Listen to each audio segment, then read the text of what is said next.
Good morning. आज मालदीवचा शेवटचा दिवस आहे आणि सर्व पॅकिंग्स आणि बॅग इथं भरून झालेले आहेत आणि आम्ही आता चेकआउटसाठी चाललो आहे. इथून 12 वाजता फेरी मालेसाठी एअरपोर्टसाठी फेरी आहे, जी आम्ही इथंच बुक केली होती. त्याला एका जणाला $20 खर्च, म्हणजे दोघा जणांचा $40 बुकिंगसाठी खर्च आला. आणि बाकी आता काय काय म्हणजे कोविडचे हे बिल किंवा अजून इतर काय ह्यांचे टॅक्स हे काय किती किती आलेले आहेत हे आपल्याला आता खाली रिसेप्शनला जाऊन कळेल, त्यावेळेस मी तुम्हाला सांगतो.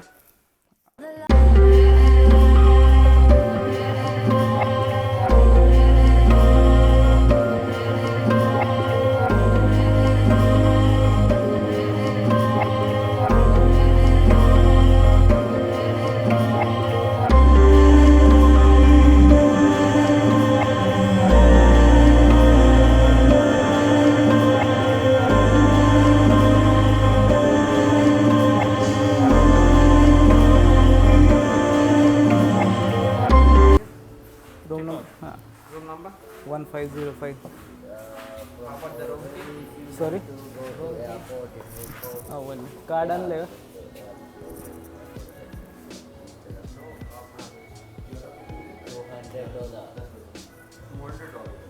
आता आपण बघताय की रूमचं जे की आहे, म्हणजे इथं कार्ड आहे. या cash. Can you give us a receipt of that?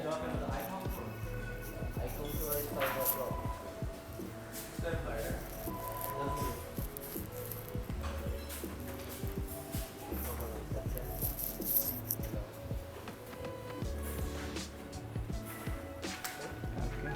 thank you. How about the luggage?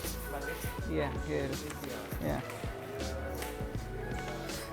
तर हे बिल आलेलं आहे आपलं. तर मी तुम्हाला सांगतो काय काय खर्च इन्क्लूड केलेलं आहे.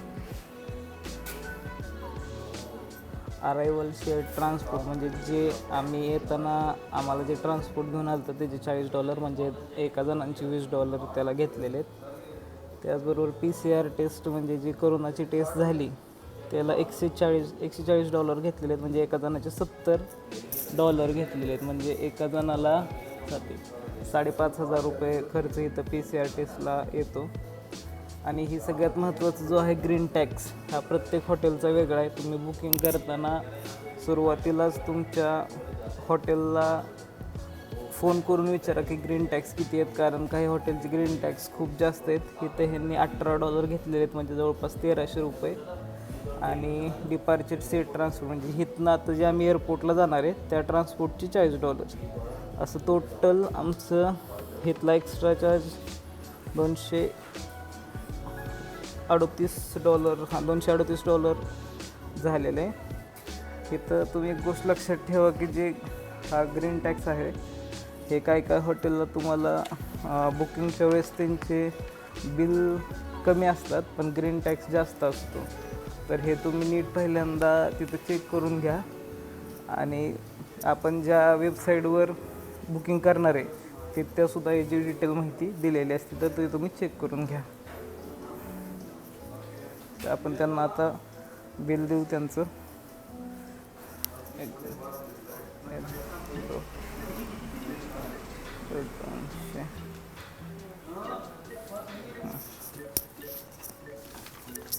त्यांचं बिल जमा करूया.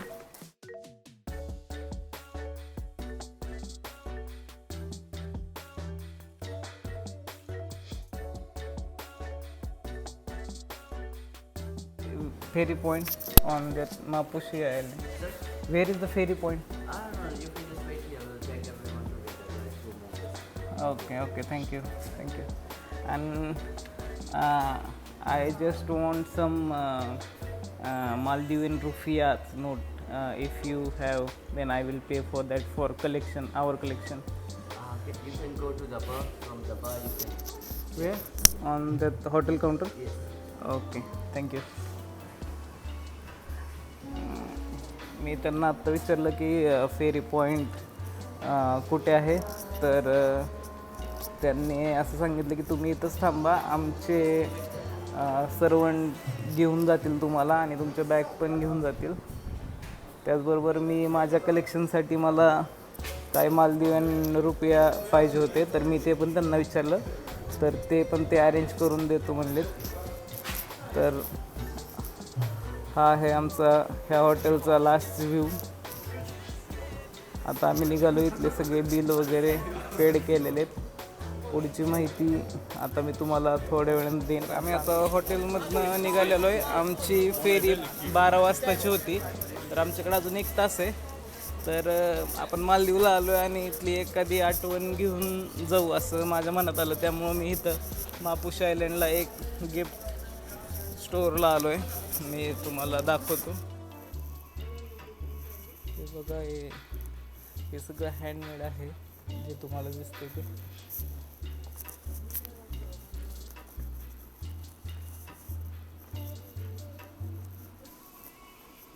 हे शार्क्स, माशाचे स्टॅच्यू, हे ज्वेलरी आहे, हे पेंटिंग आहेत जे हँडमेड आहेत मालदीवच्या.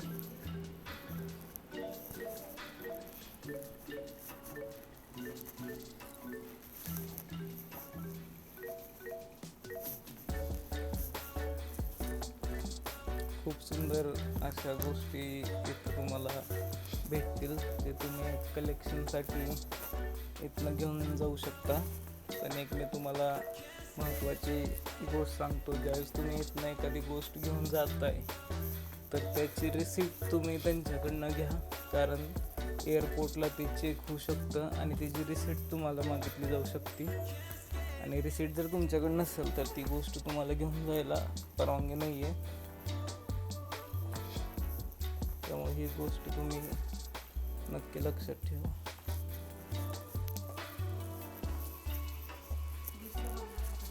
नाही,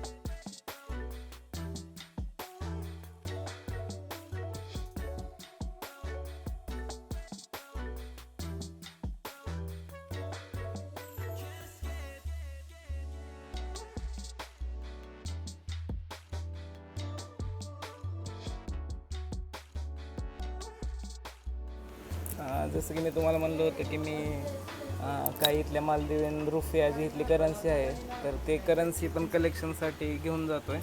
ॲक्च्युली तर आम्ही आत्तापर्यंत सर्व व्यवहार डॉलरमध्येच केला होता, त्यामुळं आमच्याकडे ते इथलं करन्सी आलीच नाही आणि कुठं लागली पण नाही. पण आत्ता आम्ही इथं चेकआउट करताना जेव्हा काउंटरला विचारलं तेव्हा यांनी आम्हाला हे सजेस्ट केले की इथं आम्हाला भेटेल. मी इथं आलो आहे. हे आहे हॉटेलचं काउंटर.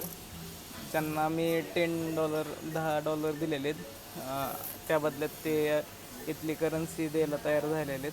तर So if you give me $100, I cannot give you like for $100 it will be 154.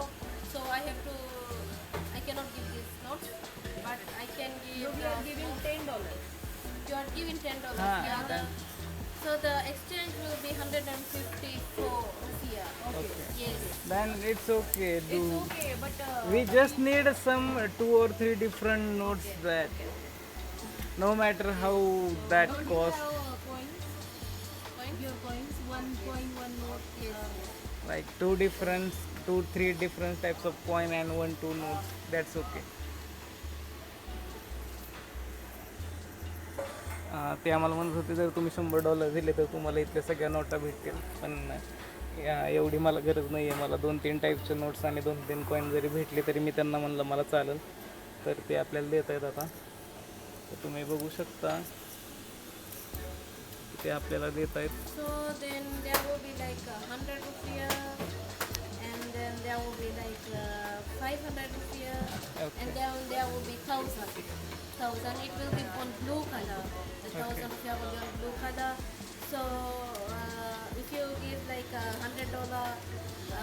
I cannot give this to. No, no, no. It's okay. No. It's okay. It's okay, it's okay, okay, We okay. are just giving $10. We want.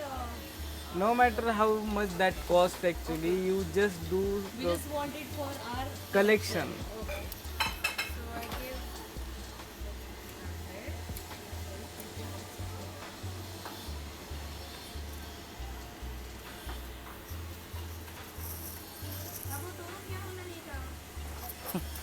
ते आम्हाला हेच म्हणतात की तुम्ही सगळे घेऊन जावा note आणि $100 द्या, पण त्यांना आम्ही म्हणतो की आम्हाला गरज नाही आहे एवढी. तर ते आता तयार झालेले आहेत. खूप ह्युमिडिटी इथं. तुम्हाला मी परत एकदा सांगतो, तुम्ही माझा चेहरा बघू शकता, पूर्ण घामेघूम झालेलो आहे मी. शक्यतो तुम्ही रेफर करा की नोव्हेंबर, डिसेंबर, जानेवारी, फेब्रुवारी हे 4 महिने खूप चांगले तिथे फिरायसाठी. बाकीचे पण महिने म्हणजे तुम्ही 12 महिने इकडे येऊ शकता, पण हे 4 महिने जास्त तुम्हाला त्रास होणार नाही ह्या गोष्टीचा. आणि सनस्क्रीनर सगळ्यात महत्त्वाचं आहे, तुम्ही घेऊनच या, नाहीतर इथला टॅन तुम्हाला स्किन प्रॉब्लेम हे होऊ शकतात. तर त्यांनी आपल्याला $12 घेतलेले आहेत. $12मध्ये त्यांनी आपल्याला मालदीवांची 5 रुपयाची नोट, 50 रुपयाची नोट, 20 रुपयाची नोट, 10 रुपयाची आणि 100 रुपयाची नोट दिलेली आहे. त्याचबरोबर 2 रुपये, Show you the. 1 रुपया, हे 50 पैसे आणि 25 पैसे आहेत. पण इकडे यांचे नाव वेगळे आहेत, ते मला काही माहीत नाही आहेत, पण इथं आपल्याला तर भेटलेलं आहे. तसं तर पाहायला गेलं तर मी कॅल्क्युलेशन केलं होतं की एक $10 म्हणजे आपले जवळपास $750 रुपयाच्या आसपास येतात. आणि त्यांचे $156 रुपये मालदीवी रुपयाचा आपल्याला भेटणार होते. पण मला वाटलं नव्हतं ते एवढे प्रॉपर देतील, काय कमी जास्त देतील असं वाटलं होतं. पण त्यांनी जेवढे आपण डॉलर दिले त्याच्या पुरेपूर आपल्याला रिटर्न केलेले आहेत. तरी बघू शकता हे भेटलेलं आहे. तर आता आपण चाललेलो आहे.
जसं की आत्ता तुम्ही बघू शकता, आपण माले इंटरनॅशनल एअरपोर्टवरती पोचलेलो आहे. तसं तर मी माफुशीवरनं मालेला गेलो होतो. मालेला जास्त बघण्यासारखं काय नाही आहे.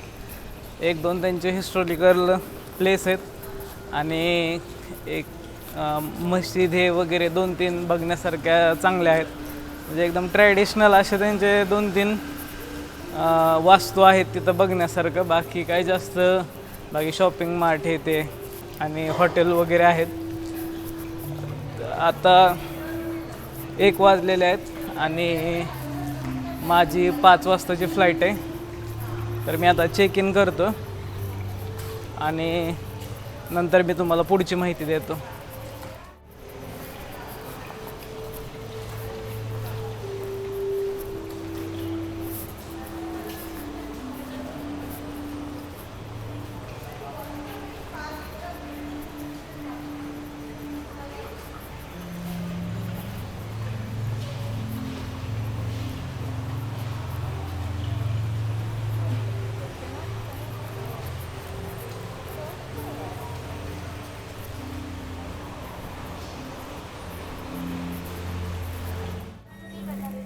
आता एअरपोर्टवर आल्यानंतर एंट्री करताना